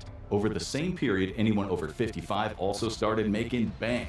56-year-olds saw a 33% increase in wages, while 65-year-olds saw a 53% increase in wages. That's insane. But those under 35, their wages only went up by 14%. The difference in mean wages between You know what? They might be doing this because they're aware the pension system is not going to work. And they're preparing the older people for a potential case where they actually lose their pension. They're getting more money potentially to save into a system that's going to have no retirement. Maybe. Maybe it's a temporary case until retirement, but it is sucking the fucking liquidity out of the actual workforce. Like you're basically, what was it? Borrowing from Paul to pay Dan or whatever. Like you're taking from the new generation to pay the old generation to prepare them for a hard retirement situation, which is okay, understandable. But that strategy in itself is going to destroy the new generation. And now you have a new problem when they get to retirement. They don't have a retirement. So what do? Keep robbing the previous generation to pay the future generation? Like the system doesn't understand how debt works. They think they can just keep on recycling debt without any problem. But that's not how shit works. Older and younger workers almost doubled, increasing by 96%. No wonder millennials are ending up completely burned out and much sadder than their boomer coworkers. Multiple studies have found that they are the most burned out generation of all. One study found that 66% of millennials report moderate to high burnout compared to 39% of baby boomers. It gets worse. Another survey of 1,000 US employees found that 77% of millennials have experienced burnout symptoms compared to only 38% of boomers. That wage gap coupled with no room for growth is really doing a number on their mental state, which obviously is another survey question which found that only 47% of millennials rated their personal well-being as above average. 84% of boomers did the same. We would all be thrilled if our house values had quintupled, while we also got the highest raises by far right before retiring. Scientists aren't just guessing that finances are the main cause of millennial burnout and stress either.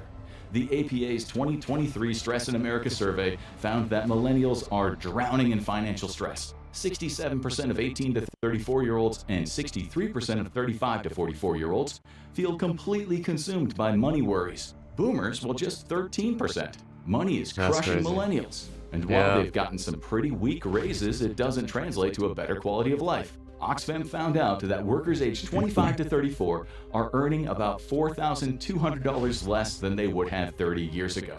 It's partly a result of increasing inequality across the board in wealthy countries, something that has been happening for a while now, and general corporate stagnation. Millennials are better educated than previous generations while being underpaid, overstressed, and in way more debt. And they need way more money just to get by, since their share of the nation's wealth is vastly lower than the boomers at the same age. Progress? Forget it.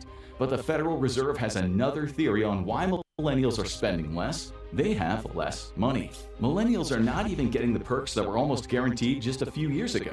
From 2000 to 2021, the number of college grads who got employee-provided healthcare as a perk dropped by 22%. It created a much more insecure generation, one that hesitates to pursue major life goals like starting a family.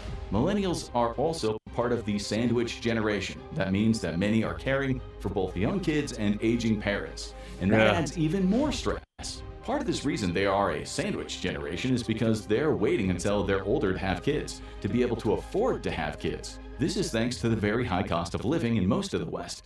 It takes people longer to become financially stable these days. And by longer, we mean potentially their entire lives. Between 1980 and 2023, the median age for marriage for women has increased by 29%, from 22 to 28.4. The median age for the first birth for women went up by 23%, from 22.6 to 27.9. Only 13% of millennials opted for early marriage and parenthood. 27% of baby boomers did the same. While this isn't necessarily a bad thing for some millennials, waiting for marriage and kids isn't a choice, but a financial necessity. Let's say you're a millennial woman, 32 years old, looking to have a child. You know that you'll have to go back to work pretty soon after giving birth, as your office doesn't offer much maternity leave, and it's not like you can easily hop into another job in this economy. So you try to figure out the cost of childcare and you start calling daycare centers in your area. You come up with an average based on all the quotes you've heard, $2,500 a month. The cost of childcare has increased 220% since 1990, and it's not even completely reliable. The 2023 Kids Count report found that more than half of working parents have had to get to work late or leave early in the last 3 months because of issues with childcare. Even worse, 23% of those parents report being fired for those issues. You look back over the budget sheets realizing not only can you not afford childcare, you might end up losing your job because of it. That's not even taking into account all of the new clothes, cribs, bottles, and diapers you'll have to purchase. Baby Center found that the first year of baby-related costs comes out to around $20,400 for parents. That doesn't include giving birth or daycare for the most part. The costs of raising a baby can eat up to 22% of household income. Care.com found that the average parent can give up to 29% of their savings for childcare costs. To put that into perspective, the U.S. Department of Health and Human Services recommends families should be spending no more than 7% of their household income on childcare. Because of those extreme costs, half of moms have changed their family plans. A quarter of potential moms have decided to have fewer children. Extreme costs have influenced every aspect of millennial thinking, even one as personal as giving birth. But while a big chunk of the millennials are struggling to get by, another segment is doing better than ever. And that's because inequality has rapidly increased over the years, with the Gini index rising by 25% between 1968 and 2022. That has created a huge gap in welfare within the millennial generation. For example, low-skilled service workers in the baby boomer generation could still look forward to a decent life. 63% of them owned their own homes at the age of 35. In that same group among millennials, only 42% owned their homes. The poorest millennials, around 14% in total, actually have negative net worth compared to only 8.7% of boomers. This huge inequality gap creates fractured that's communities. called debt. That's called being drowned in debt. Money you don't own, because we decided to use debt and fall into the system promising us things and how debt is the way to go, and you got to make sure you have a certain amount of debt. But they didn't explain, or at least we didn't listen when it was based on a debt that brings back value. The first thing was like fucking college systems. Oh yeah, you need debt. You can get some money out from college, get that money out, and then you can use that college to pay back your debt because you're gonna have a job, man. That's how it works. That was the first line in the sand that didn't work out as we thought. And then we decided to go, fuck it. We're already in debt for college. Let's just buy now, pay later for everything else. Let's destroy the system in debt. Oh, it's disgusting. And resentment, which often translates to crime and violence. Coupled with stricter policing, this has led to a massive increase in incarceration rates among millennials compared to previous generations at the same age. Even though the crime rate in the US has gone down, what does it all mean? Millennials have lost their faith. In 2014, the Pew Research Center found that only 50% of millennials said they definitely believed in God. 64% of Gen X and 70% of baby boomers said the same. In fact, 35% of millennials aren't affiliated with any organized religion at all. The More scandals that came spirituality. to light in the Catholic Church Oh probably didn't help in that yeah. regard.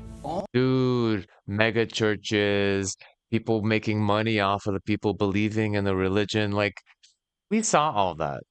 We grew up with that. We grew up with the TV shows where it showed people preaching about stuff and then getting a bunch of money that's tax free. We saw Scientology take advantage of the same system the Catholic, Christians, Muslims, anyone with a religion, they were taking advantage of. And we saw that like, wait a minute, telling me someone can start a religion called Scientology and not pay taxes? Scientology? Of all the names they could have told or made, Scientology? Like, where, like, are you trying to be a science thing? Are you a science religion? Whatever the hell happened in that situation, we were like, nope, this whole system broken. Oh, we don't believe in the fact of money. Everyone trying to make money, and now they're taking people's beliefs. Oh, they broke us, man. They broke us. They broke us heavy on that shit.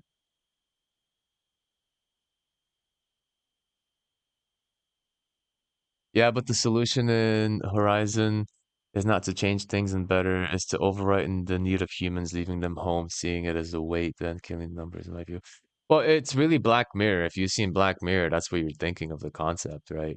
Either we're gonna end up running on treadmills, generating power for our AI overlords, and then we're gonna rebel from the Black Mirror concept. And we'll be like, no, we're not going to feed the power of these AIs. And then the AIs are going to come backlash. And all of a sudden, we end up in tanks being fed vitamins just to keep our body going in a tank full of submerged liquid, keeping our organism alive so they can harvest our energy for the AI system. Like, we're going to go from, I don't want it to be this way, by the way. I'm not trying to make up predictions. I don't want this to be anything close to we ever touched. The way we going is we go in Black Mirror treadmills, advertisements, close your eyes, everything pauses until you open your eyes and watch the damn advertisement. And then you got to go run on a treadmill. And if you can't run on the treadmill, then you're going to be picking up and cleaning as a pleb. And then we're eventually going to realize that's crap. And then after that, we're going to rebel again because we're going to keep rebelling. But if it keeps getting down this hole we digging for ourselves, the next rebellion after the treadmills is complete human power plants full of tanks that hold human beings like the Matrix. So we're going from Black Mirror to the Matrix. That's the timeline that I wish is not gonna happen. And maybe the manifestation of me thinking about it is gonna make it happen, which I'm gonna stop thinking about that. But maybe we shouldn't spread that concept. Maybe we should go more towards like, we burn all of the AI systems down, and then we just kind of have a reset. I want to think that we're gonna go into more of like a steampunk era.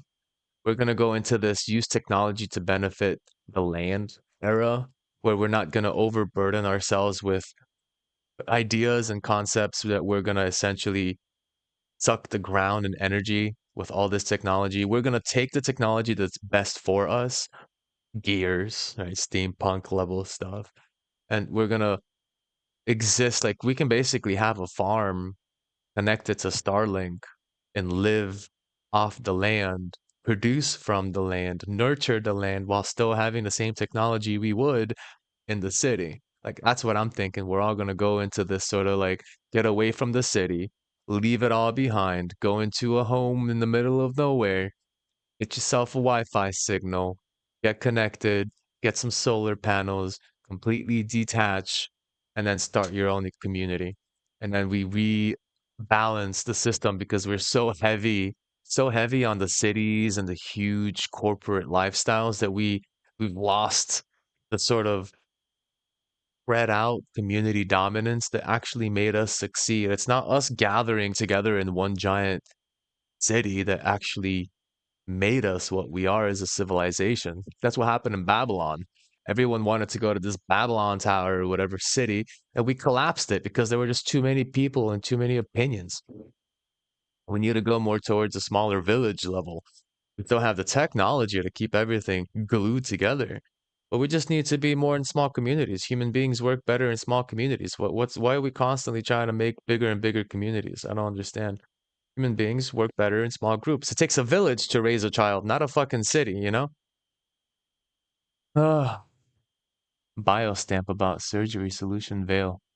Oh, that's interesting. You got to tell me a little bit more about that. All of this has set some millennials back and fueled depression for others, but many, being fiercely independent, are just forging their own paths. Psychologists call it milestone. Oh, I wouldn't call them prophecies because, you know, you got good movies, you got bad movies, right? They're more like choices and pathways. We get to choose the pathway by the movie that we decide to focus on, that we like the most, that we let live on through the generations down the line.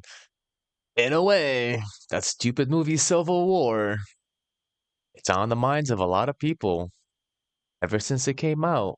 That Civil War movie that was what, 2022, 2021? I'm seeing that really manifest in a specific way. So people thinking about that movie for sure will manifest it, you know, especially in the case of the current president in the US, and a lot of people not happy. So there's people trying to manifest things based on those movies. But again, movies are just paths we choose to take. It depends on how we act upon them and which ones live off the longest. Like Idiocracy. Idiocracy is a warning. It's not a manifestation, it's a warning. You know what I mean? Yeah, man. Agnosticism.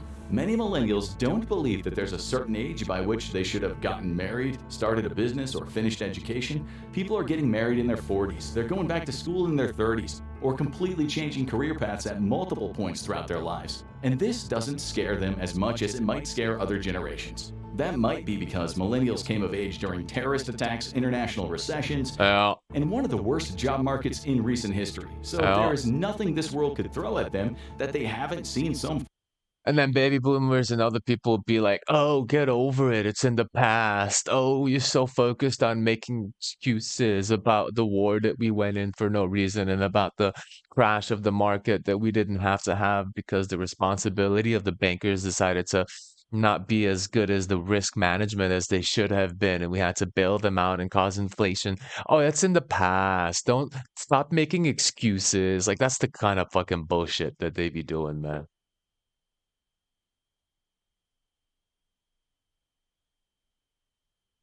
Form of.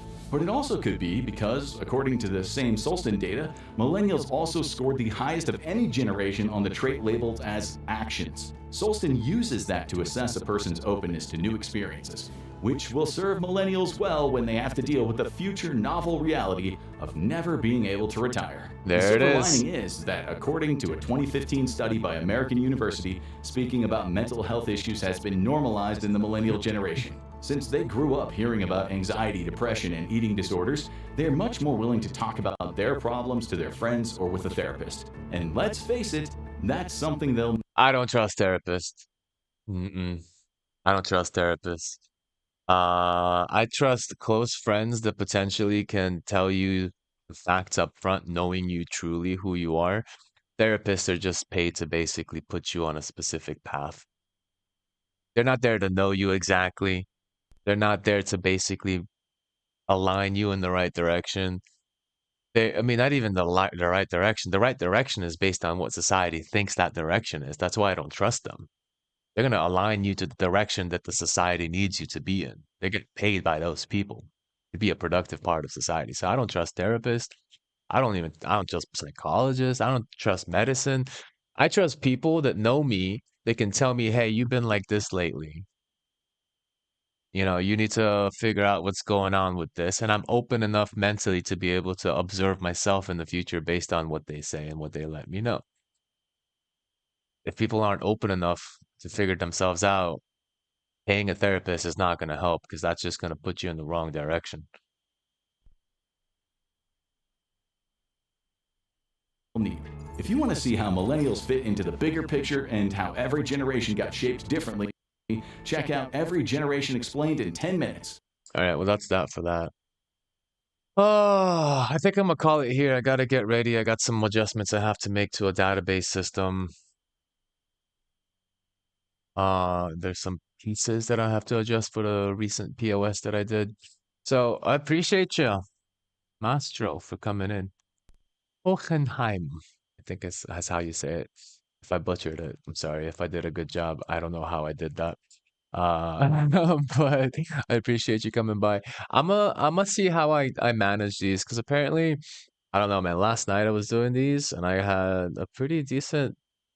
I mean, I got 100 followers in one day. How the hell did that even happen? I don't understand. Either Twitch is blessing me with their hand, their divine hand of awareness for that day, or like thumbnail or something was interesting enough. Maybe Rise brought his people over. I don't know. Something happened yesterday. I had a good audience, so I'm gonna find a way and get myself up, motivate myself to get on more, have these conversations because they're important. Whether it's for like hardware and work and millennials and how we can better society, or I've been doing this kind of sense thing with like mathematics, trying to help people think a little bit more critically about processes and ideas, but mathematics doesn't quite get the catch, and it doesn't really get people going. Mathematics is mathematics, you know what I'm saying? So I'll probably lean off potentially on the math stuff on Twitch because I don't think Twitch people like this kind of stuff, but the YouTube people really they be hitting up the math concepts. So I might really start splitting my content based on those two factors. Though I'm still going to basically stream on Twitch and also on YouTube because YouTube backs up the video for people that want to see it later. Because Twitch doesn't do that, because they're trying to save money on a smaller budget and they don't want to dedicate that sort of hard drive storage space for everyone's ability to keep videos on indefinitely. So that's why I'm going to continue both sides on these types of reacts and stuff. But that's going to be it for me for today. Thanks again for joining in, Maestro. Maestro. I'm going to call you Maestro. Maestro. I mean, that's probably an English version of the situation, right? But hey, appreciate you. Good conversations. We do align on a lot of things, and I think we're not the only ones. There's a lot of people out there that think similarly. Maybe the next step is to lead them into the right direction. If you find people, if you know people in the similar mindset, drop them in. I don't want to create like, what is this? Uh, Echo chamber, of course. So I definitely appreciate many different minds coming into play. But in the end, it is a case of similar thought that brings together people in a specific action to improve the future. I always like anyone protesting. I always like anyone disagreeing. I always like to discuss ideas. I'm a philosopher. I'm a scholar at heart. I don't disregard ideas. I just have a set of ideas I've developed from my experience, and here they are in front of you on a React. If you disagree and you have any questions and you want to discuss things more, I absolutely would love to discuss those thoughts. But again, it doesn't mean I'll agree with your thoughts. We'll discuss them and observe them and maybe question your thoughts against, not against them, but your thoughts in a very surgical manner to see if you truly agree with those thoughts. But I personally have my own thoughts. I've structured them the way I have through my experience in work, professional life, and my experience in education and burning out, psychological observation of others through my growth as a youngin, like all kinds of things that have made me who I am today. And I'm not gonna, you know, say anything negative about who others are and what steps in life have brought them to where they are in their life. But I do enjoy discussing. Sometimes we can find flaws in ourselves from discussion, and that's important. Not to argue and flame each other and start a whole internet flame war, but really to actually dive directly into concepts and ideas and talk about those ideas. Um, anyway, man,